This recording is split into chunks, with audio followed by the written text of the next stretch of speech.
Most of us have been trained to keep our emotions out of the workplace. We think emotions can cloud decision-making, lead to irrational behavior, and make others uncomfortable. But can getting in touch with your emotions actually make you a better leader? Welcome to the Chicago Booth Review podcast, where we bring you groundbreaking insights in a clear and straightforward way. I'm Hal Weitzman, and today I'm talking with Chicago Booth's Chris Collins about how treating your emotions as data can help you to manage people and situations better. Chris Collins, welcome to the Chicago Booth Review podcast. Thank you for inviting me to be here, Hal. We're here to talk about emotion. Let's get emotional, Chris. Emotion is a difficult topic. Why is it difficult? And we're talking, just to clarify, about emotion in a professional setting, emotion and leadership. Right. I would like to start actually just for a second about what we're talking about and what we're not talking about. Are you a hugger? I mean, with the right person. Yeah. But let's say you saw a good friend last week, gave him a hug, you're seeing him again this week. Are you going to hug him? Are you going to embrace him again? Yes, I think once the hug barrier has been broken, there's no going back. Then it's just all hugs. This is lovely. So it's a silly question, but I wanted to start with the idea about what we're not talking about. We're not talking about being touchy-feely. We're not talking about kumbaya. We're not talking about whether you're a hugger or not. It's not about the naked drumming. What we are talking about, though, is like this fundamental aspect of being a human, right? And it's so foundational and so fundamental. I think if we ran into someone who didn't have access to emotional experience, we'd actually be worried about them. You know, this is a situation where we would say something's broken. You mean someone who has no does not display any emotion, doesn't feel? Right? Yeah, absolutely. This would be we would take this to be a deep problem, right? And so, what I want to make sure that we're not talking about is just this sort of sensibility about being touchy-feely, and instead we're really talking about this fundamental part of being human, right? But I do find that it's a very challenging part of our humanity for people to approach, particularly in a work context, right? I don't know, you probably know more about the intellectual history of Western civilization, but there is this kind of dichotomy that we have between intellect and emotion. And, even as a species, Homo sapiens, we value the idea of intellect and prize it, and rightly so.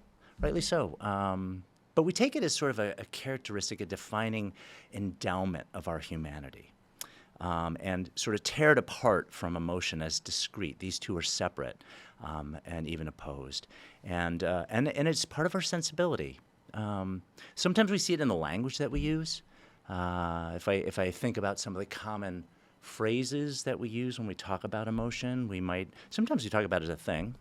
You can carry anger, or you can have grief, but it's not just any old thing. It's sort of like it's an active substance, something that it has its own life. So we might explain an outcome by sort of saying, well, how got emotional? Then that's why it went the way it did.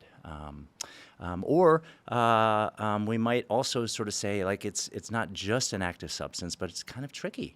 You could be overcome by grief. It could overwhelm you. You could be sunk by sadness. And so there's this idea, too, of it being overpowering, maybe even dangerous a little bit. So it is a tricky thing, and we don't often think about it in that way, but I do feel like those sensibilities often are kind of lurking in the background when we even think about emotion. Sure. Well, we discount emotion. The emotion is not a good thing. As you say, if someone made a decision and we explained it afterwards by saying he was or she was emotional, we would assume that we're saying somehow decision was suboptimal in some way. And we're taught to discount that, set your emotions to one side and try and make a rational decision, rational meaning non-emotional. Right. And just even the discomfort we have displaying it, right? So if we were with someone and they were to break down and cry, quite often they'll start apologizing for being emotional, for having emotions, as if somehow that made them, I don't know, deficient in some way. So where do you think that comes from, that sense that we should discount emotion? Is it from science and economics? Where do we get that? No, because I mean, there is as you say, there's a sense that being non-rational is bad. Yeah. That's kind of underpins the whole well, does it underpin behavioral science? Maybe it suggests, behavioral science suggests actually that we always diverge from rationality, but it's not considered a good thing necessarily. It's just considered the way things are. No, yeah, it's not necessarily a good thing. And most of us, this comes up with my students, and we'll have a conversation about their attitudes about emotion. That's usually the starting point for introducing this in class, because they walk in with attitudes, and where it comes from. The question I would ask for you, Hal, would be either in your family or in the friend group where you grew up, how was emotion treated? What was it? What were the early signals about being emotional or having emotional experience in your own life? You're asking me as a serious question. Yeah, I am. I think it was not viewed as necessarily a good thing all the time, but in certain circles, if you're I say to my students, if you're in a family or with loved ones, you can use emotion to get stuff done, emotional blackmail, etc., in a way that you wouldn't use perhaps in a professional context. So it's a different context. So. I would say growing up in my family, there was definitely emotion was used a lot, not necessarily in a positive way. Yeah. Even that term emotional blackmail gets back to sort of like some of the ways we talk about it.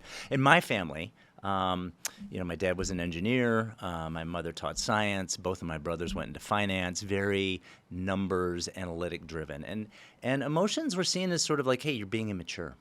A friend of mine told me in her family it was like an inconvenience if she were emotional. It's sort of like, oh, we're just waiting for you to settle down, And so I don't know exactly where it comes from. We've talked about sort of some cultural sensibilities, but a lot of us pick that up. Not all of my students, but a lot of us pick that up. And so one of the first things I do for them is lay that on the table and get them to think about what are their attitudes about emotion, right? Because that heavily conditions their ability to work with their own emotions, to observe them, to even give them credibility. Okay, so and that's your thing, right? Is about observing them, treating emotions like you would treat data. This is information that you can use. Is that right? Am I getting it right? You are, and I do. It's a form of data that's available to us that we can start to use to make sense of experiences and really be smarter about both what's happening with us, what's happening with other people, what's happening in the situation. So it's there, just as if you're running a regression, there's a certain knowledge set and a certain skill and acumen you have. It's the same thing with emotional data. To use it is not simple, and you can misuse it or misread it, right? So I'm not saying it's clear, it's easy, it's a muddy piece of data and a muddy signal, but an important one that we can derive a lot of information from. Okay. What sort of information? Yeah. What sort of information? Well, I feel like there's sort of two things. One, when we have an emotional experience, we're inclined to read that as sort of like, I don't know, an echo of our own history or something that relates particularly to us or how we are experiencing a moment.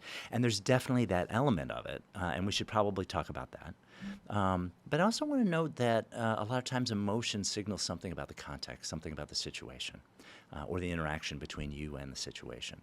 So I think that might be part of the reason for the apologies when someone cries is that it feels like this is about me, I'm having this meltdown, I'm so sorry, I'm burdening you with my story or my problem.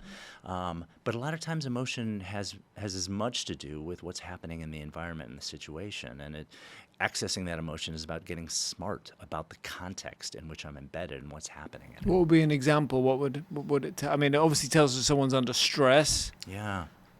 What else? Well, let me give you an example. I did some work in an investment bank. They were having turnover issues, and exit interviews with employees seemed to indicate that a lot of people felt incredible pressure, and that any kind of misstep was met with pretty harshly. So people experienced it as a difficult and as a punishing environment, right?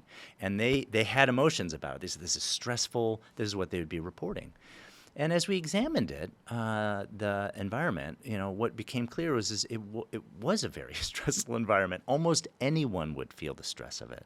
In fact, we had some sideline data. I don't often have this data or use this data, but we had some measurements of neuroticism, a particular personality measure of all the managing directors in the group.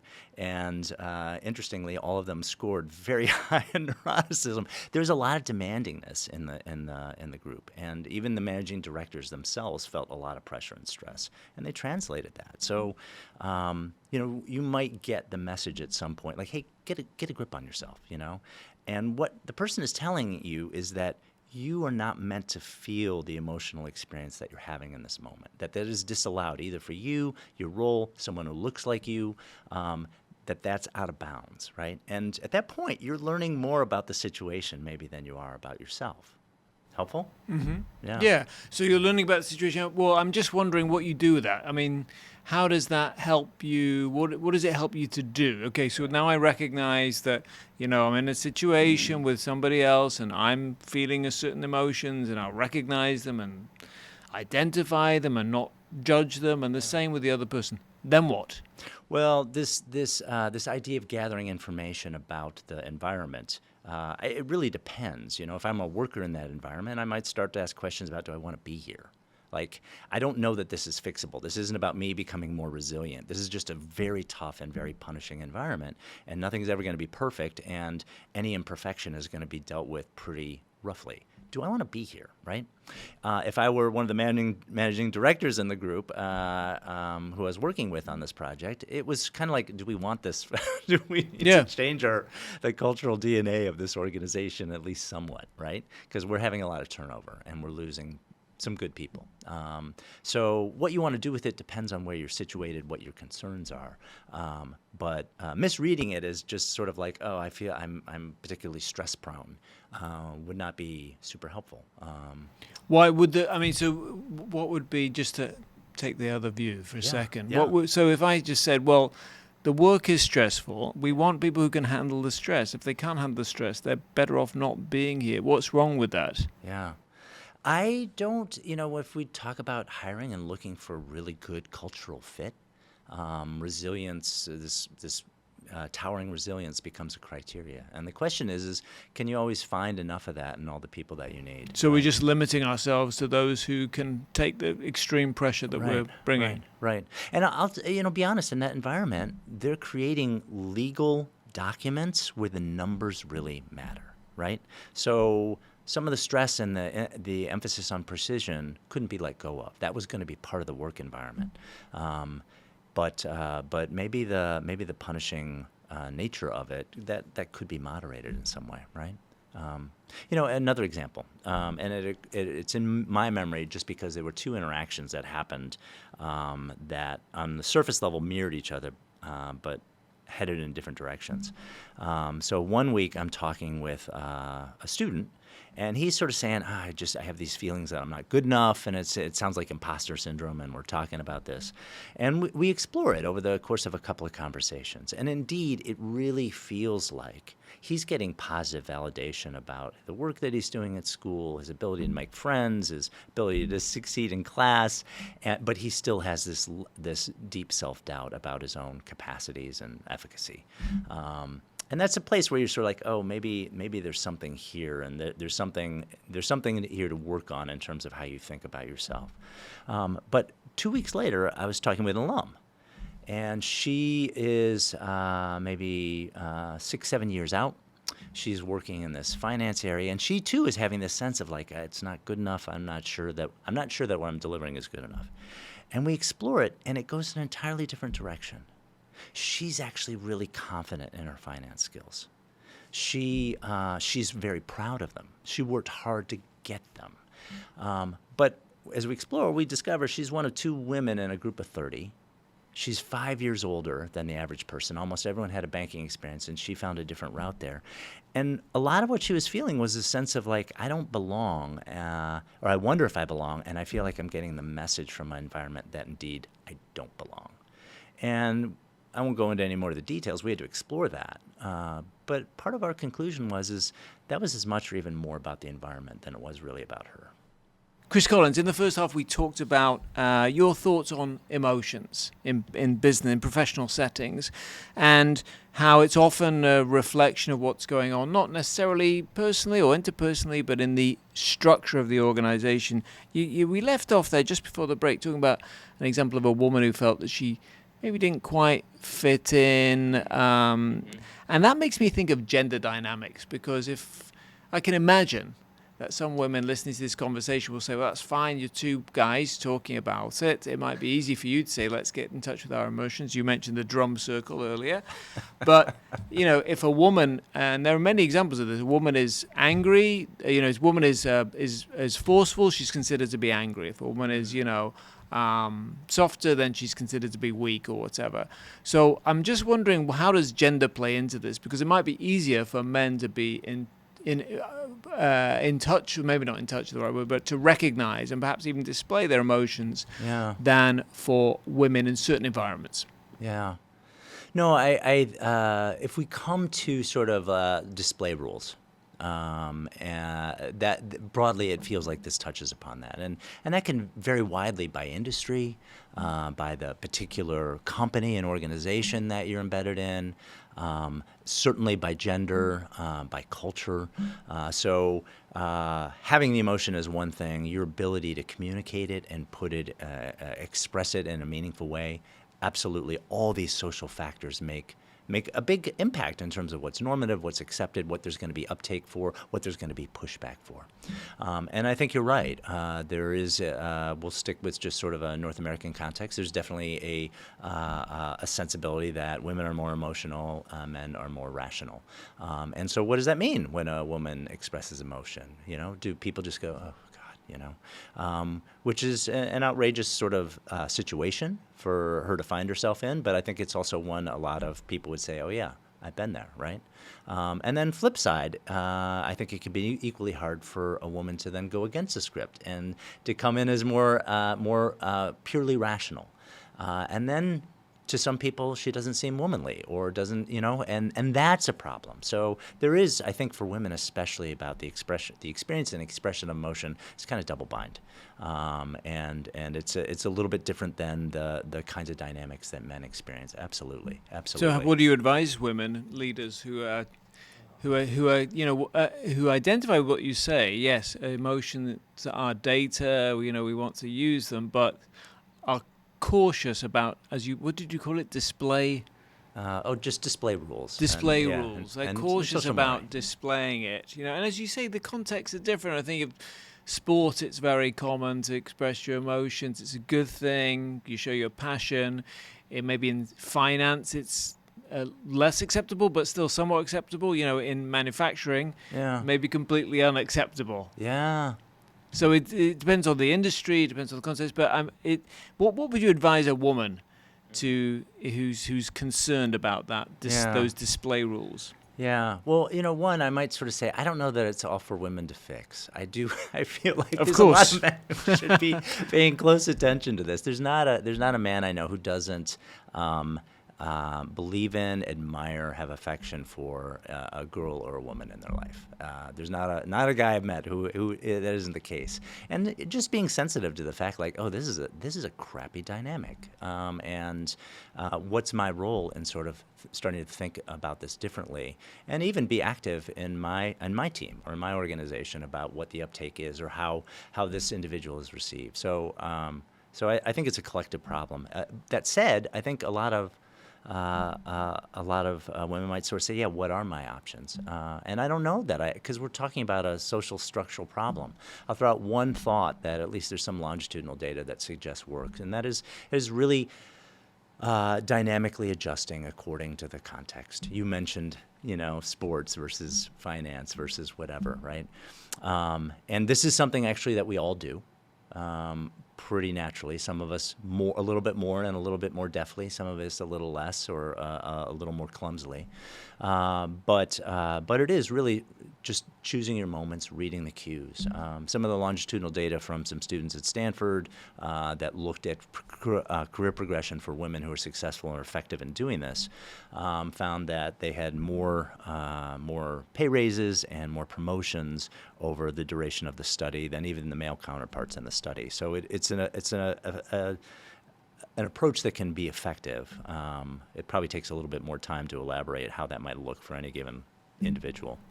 We've probably all worked with somebody who we think is too emotional in some sense, angry, petty, whatever. I mean, should we think about that differently as well? Because we've been talking about ourselves and how we should think about our own emotions. It's easy to look at somebody else and criticize, isn't it? But one of the things that when I think about management, I think one of the things managers manage is emotion. And I don't know necessarily we talk about it a lot. Maybe we do. Maybe we talk about it more than I know. I don't hear people talk about it a lot. But I would say you care deeply about how your team feels. If people you worked with were indifferent, had no feelings at all about their work, that would be a problem. You would want them to experience either some kind of pride or satisfaction in the work that they do. You'd want them to believe that their work is worthwhile and important.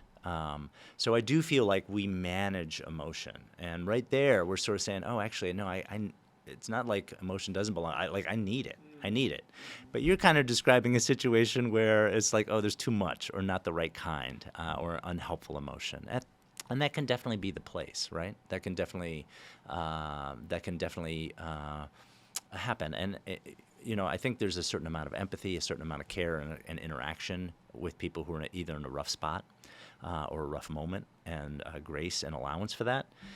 Likewise, though, if this is a pattern thing, that's a different conversation, right? That's a different conversation. And I think we need to be thoughtful then. Are we just sort of saying this kind of emotional experience just is disallowed at work, or are we saying that it really impacts what's happening for us as a team, as a group, our work, our ability to accomplish what we're trying to accomplish?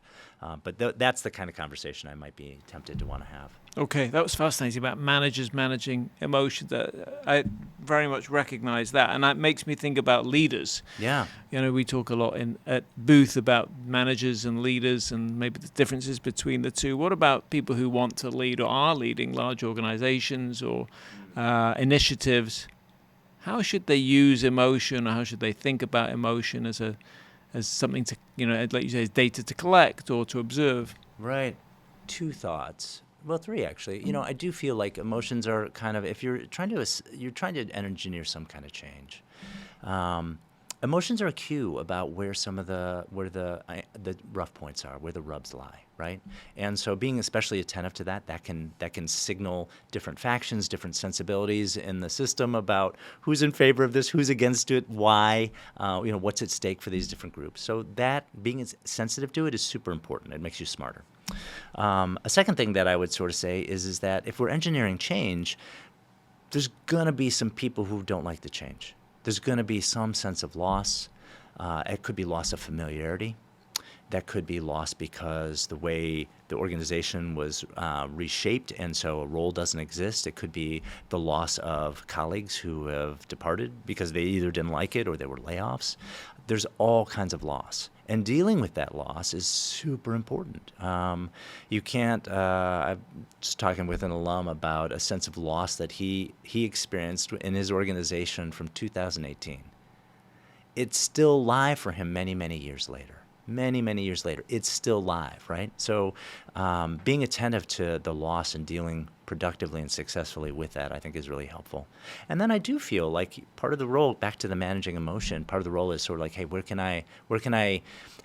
I need to do to generate sort of some positive momentum about where we're going and why we're going there? And there are lots of different tactics that I might do, but those are the ways in which I might be attending to emotion and in that work of trying to lead change. So, Chris, that's if you're a leader, those are the ways to think about emotion. What about for the rest of us, or all of us, leaders and non-leaders, who are thinking about how to manage, use, deploy learn from Yeah. emotions. What are some practical tips you would give us? Yeah, I'm going to focus on that last one, learning from them, because that's what we really started with. The idea is that these are data, right? And we've been talking a little bit about reading emotion to draw conclusions about a system. We've been talking about trying to manage or engineer change and how I might think about emotion. But there is it is ultimately personal, right? Like I have feelings about the way things are going. And the first thing I think in terms of really harvesting insight is to name them clearly, which sounds silly at one hand, but it's remarkable the paucity of vocabulary. I feel. Yeah, and people's vocabulary, their ability to elaborate the difference between emotions. Like if we talk about guilt and shame, what's the difference between guilt and shame? What do you think, Hal? What's the difference between guilt and shame? Well, guilt is I know that I did something wrong. Shame, I guess, is how other people think about me. It's exposing that in public. Then that produces a different reaction. Yeah, and that exposure in public, especially to be undone in public, makes you feel like, oh, maybe I didn't just do wrong and I'm guilty about something, but actually I am wrong. There's something maybe wrong with me, and very subtle. Both involve a violation, but significant difference. So this ability of ours to really wrestle with the meaning of different emotions, have a robust and sophisticated vocabulary, is one of the best things you can do, both in terms of understanding the people around you, understanding the loved ones in your life, understanding the people you work with at work, but really also getting a handle on your own experience. And so when we can start to tease out and have a much more granular kind of vocabulary and tease out the differences across emotions, that can be really powerful.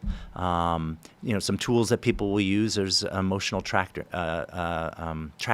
There's one that Yale puts out that you can track how you feel at different times of the day, 2 or 3 times a day, and try that for a month.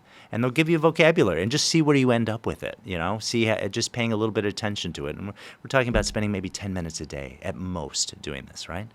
But that emotional granularity has been shown to be really valuable overall, just in terms of subjective well-being, but also improving relationships. It does a lot for you. Just being able to name. Just the act of being aware. Just being aware, being able to name them, being able to also recognize the intensity, right? I think beyond that, there's a sense of like, hey, how do I interpret it? And there are 2 things that I think about there. So I have a sense that I feel envy, or I am really pissed about this. The next thing I might be focusing on is what was the cue? What was the activating event? A mood is one of these things that we just sort of carry and doesn't necessarily have a discernible cause, or it might be biochemical. But an emotion is a response to a particular happening in our social world, right? And so being able to say, it was this, right? It was this. And then starting to ask the question, is this about me? Is it about the situation? Is this about an interaction between me and the situation? And starting to sort of tease out. And I don't have a precise formula of how you do that, but starting to ask questions about the experience can make you a lot smarter about it. And then I think as you start to derive an understanding, you get to revisit that. We talked about emotion as a muddy signal. It's not that it always reveals. Sometimes later on you're saying, I overreacted. There wasn't my reaction was out of proportion, either too big or too small to what happened, right? So I'm not saying that the veracity of emotional data is always there. Again, it's having the skill and the acumen to interpret it. But once I have that sense of, I think this is what set it off, and I think this is what it means in context, now I can revisit it, and I can ask new questions about, does that feel right? And I can also start to incorporate others in a conversation to check my opinion. So it's not just me, and I can engage in some kind of collaborative empiricism to get a fuller sense of, is this a reasonable way to look at things, or a sensible way to look at things? But I think all of those would be key skills to work at cultivating. Well, Chris, I feel enlightened. I feel curious. I'd love to talk more, but we don't have time. Our time is up. But I also feel very grateful for having had you as a guest on the Chicago Booth Review podcast. Thank you for having me, Hal.